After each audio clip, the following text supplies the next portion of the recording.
January 13th, 1941. Royal Air Force bombers attack Ostend, Belgium, and the German submarine base at Lorient, France. The German Air Force bombs Plymouth, killing 26 people. Adolf Hitler meets with Boris III of Bulgaria at the Berghof. As John Cecil Masterman, a British espionage expert, makes his way to work, a shocking but hopeful idea strikes him. It is slowly beginning to look like a possibility that just 2 years into the war that will eventually end up killing a total of 75 million people, there are no more true German agents within England. His suspicion will later be proven true in 1942 by German messages deciphered with the Enigma machine. This is a direct result of a counter-espionage program called the Double Cross System. Back up about a year to January 18th, 1940. In the early hours of the morning, before the sun begins to shine above the horizon, two single-masted French fishing boats named La Mascotte, or the Mascot, and the Rose de Carmel, or the Carmel Rose, slip silently across the English Channel from German-occupied France to Dungeness, a peninsula off the coast of Kent, England. Both boats anchor about 20 yards off the coast of Dungeness, and 4 men quietly board 2 rowboats. They silently row the rest of the 200 yards back to Dungeness, a nature reserve. When they hit land, they push the rowboats back into the channel and make their way inland. These 4 are members of the Abwehr, the German military intelligence service, similar to the American CIA. The first walks a short distance to the village of Lib. After asking a local where he could find a drink, he heads to the Rising Sun pub and asks for a bottle of cider. As he enters the pub, he hits his head on the doorframe. 3 things about this man strike the landlady, Mabel Kolb, as odd. Firstly, his heavy accent. Second, he was unaware that he was unable to purchase alcohol in a British pub at 9 a.m. Third, he hit his head on the doorframe. At this time, English door frames are considerably shorter than German door frames. The police are called, and the man is deemed a German spy and is arrested. Throughout the day, British police make 3 more arrests in the South London area, the 3 men that traveled to Dungeness with him. Word of the German spies makes its way to Winston Churchill, the Prime Minister of England. Churchill could not accept that frequent German successes in battles could be solely based on superior weapons and fighting tactics. There must be another reason. Churchill chooses to pin the blame on German intelligence.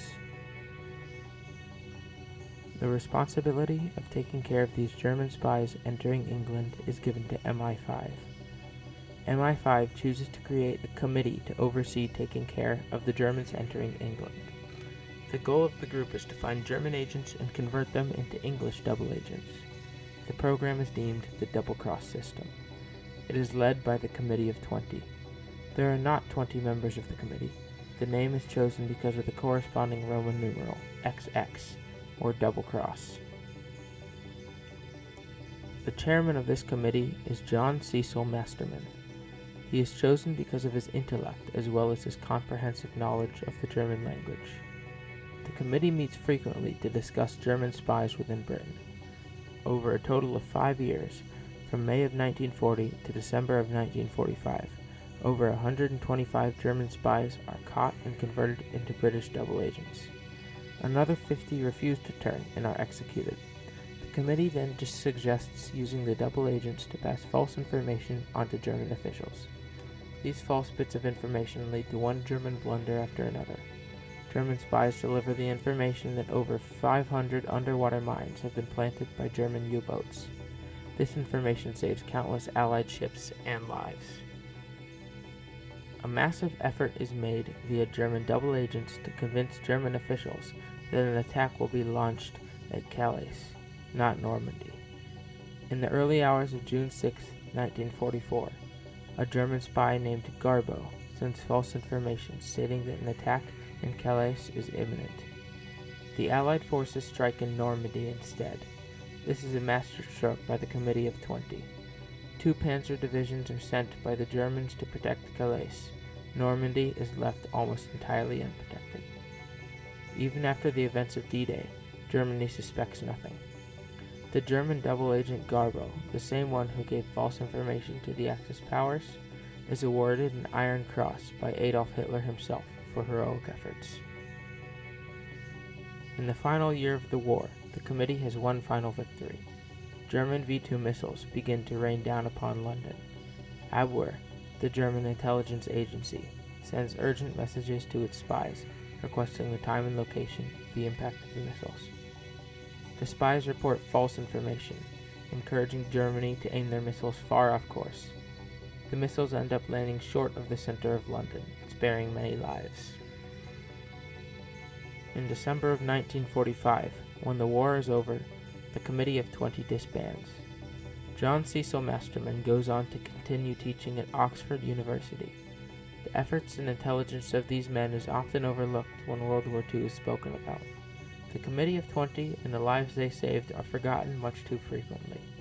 The combined strength and sheer willpower of only 9 men was enough to single-handedly shift the balance of World War II and change history forever.